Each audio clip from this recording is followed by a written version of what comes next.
Hey, hey, hey! What's up, everybody? My name's Music Man, and today I'm going to be reviewing some Magician gameplay that Sikey sent me. Sikey is an IDV content creator. You all probably know him. He's the one that's made like all those like kiting and rescue guides. Some of probably the most instructive content that I've been able to find on the channel. So definitely go ahead and check out his content. And we have Magician on Leo's Memory. And this is one of the maps that I just really hate hunting on, but you get a Sculptor on... This map doesn't necessarily kill Sculptor like it does for some other hunters, but we find Sikey first, and you got some really nice wands here right at the beginning. I mean, those wands make it so that the hunter doesn't exactly know where you're going to be going from there, so you kind of juked him out there at times. Whoa, what was that? Hold on, let's see that again. That was so close. So, oh my goodness, there was a lot that went on there. So, that statue was placed, went through the pallet, Sikey dodges, and then places the pallet after the statue goes through so it wouldn't like come back on him. That was a crazy. Nice block with the decoy. The decoy does actually body block, so that does a good job with blocking that doorway there. And you end up... Good job working this area. Sometimes that area can be a little challenging if you're out of items, but you do a nice job. Oh, Sikey did want me to mention that there were a couple of things to mention before this. One of them is that this was before the flywheel effect nerf, so there's gonna be a little extra distance, less cooldowns on that. And also, the replay was naturally a little slow with adjusting to camera turns, so I won't make any sort of camera comments because obviously Sikey's really good at looking behind him while he kites. I mean, you can see that right now. This is some example of some really high tier kiting. You can see he's looking behind him when he kites. And look at how much time he was able to buy. That was like basically a 3 cipher kite. That was a very long time. But you end up... Oh man, this carry animation, I'm like, why is Magician holding on? I think this carry animation for Sculptor is kind of whack, but we see Weeping Clown's going to go for a rescue. Let's see how this goes. So Weeping Clown is generally not considered a rescue character, although you don't really have any rescue characters on this comp.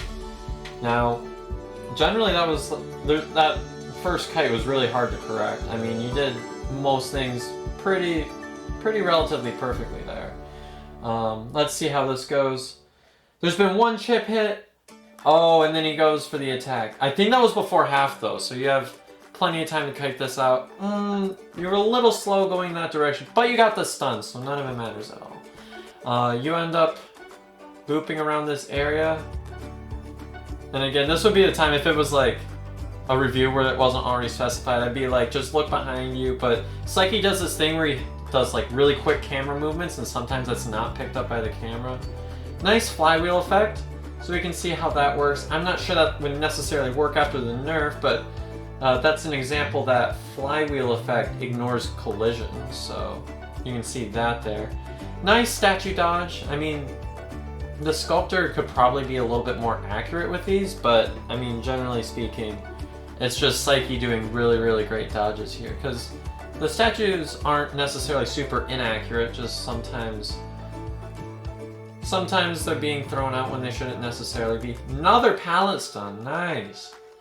This is a really nice rebound kite here. And it looks like, oh, the Sculptor is like, you know what, we're not dealing with this, we're gonna teleport. Nice owl, nice owl. And this was a teleport on the last cipher, so if I was the seer, I just try to work my way out of this area so I don't die on the last cipher. And then Sikey's job is just to avoid the hunter all the time because he has been shared once, so... And he's at 3/4 damages. Oh, unfortunately was not able to avoid those statue hits, and the flywheel effect kind of backfires. But as long as that's not on necessarily the last cipher, you should be okay. Oh, Weeping Clown's already there, and that cipher is at like 80, so you'll be able to prime that as long as Ento goes for that rescue. Yeah, and then Weeping Clown, obviously important, doesn't get down by statues here, but you're in an open area that shouldn't happen, but we will see. Yep, that doesn't happen. Okay, so Sculptor's making her way over here. You might want to back off a little bit. But that Ento's coming around for that rescue, and that Cypher's almost primed. Okay, let's see. This is a very important moment here. Oh my goodness! That was a lot of inputs in a very short amount of time. So let me show you all what happened. So, Ento gets a chip damage, gets Terror Shock, there's a pop, instant rescue, and then runs away. That's like literally 3 or 4 inputs between the 2 survivors that had to be done in a very specific amount of time. Not to mention that the Seer was able to actually get some distance and stall for some time. That could have ended really, really rough if that pop wasn't like right that instant. Like that was a very, very sudden pop. That was crazy. Ooh, good slow vault though. If that didn't turn into a god statue there, it probably would have worked, but that Seer is very, very close to an owl, so we'll see if he gets the owl off. This should be enough time for the other 3 survivors to escape. So between the Magician Kite and the Seer Kite, very, very nice job with the survivors, and especially that rescue at the end was insane. Okay, and let's see what happens. Oh, the match ends, but presumably that's at least a 3-man, so we know there's a win. Next is a Geisha on Hospital. I hate this spawn as Hunter, except for Anne. I don't mind this spawn as Anne for some reason, but generally I do not like the way that spawn is laid out. But Sikey is here at the middle cipher there, so it looks like, uh-oh, is this going to be a bot kite? Let's see how this starts out.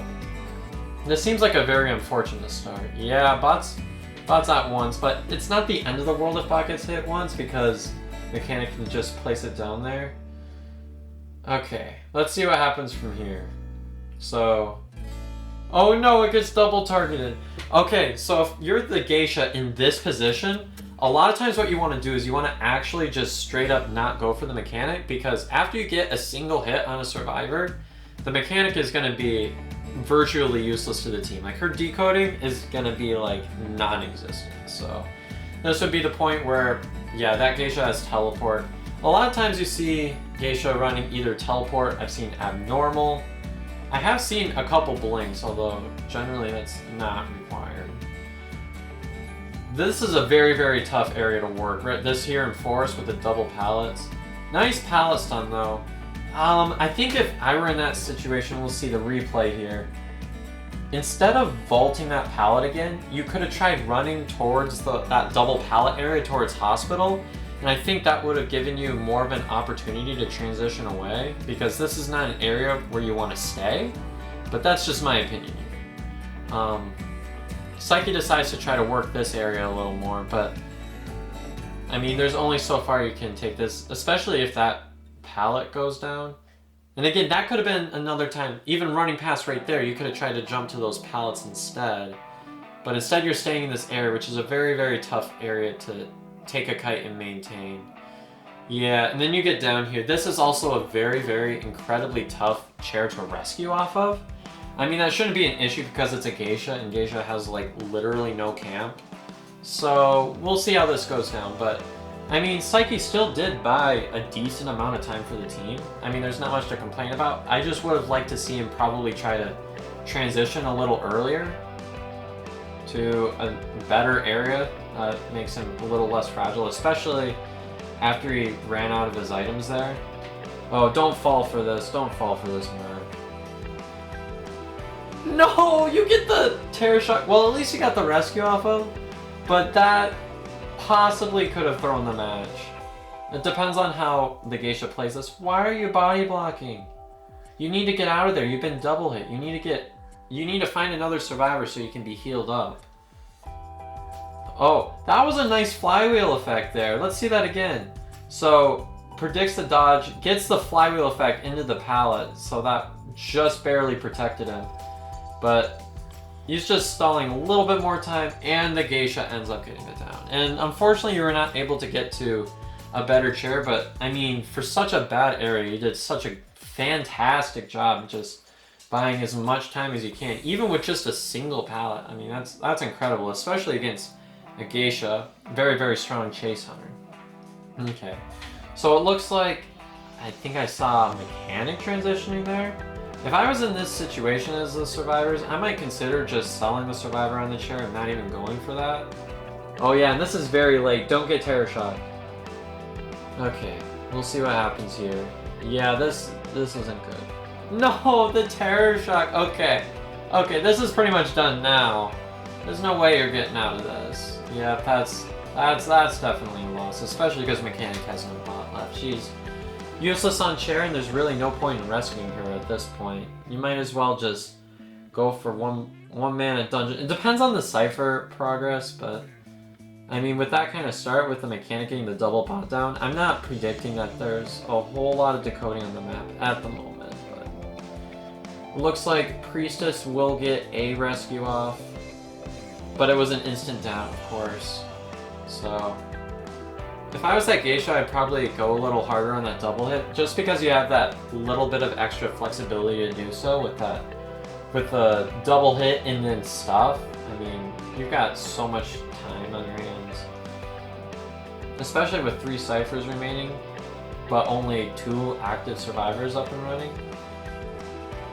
Alright, you use your secondary ability.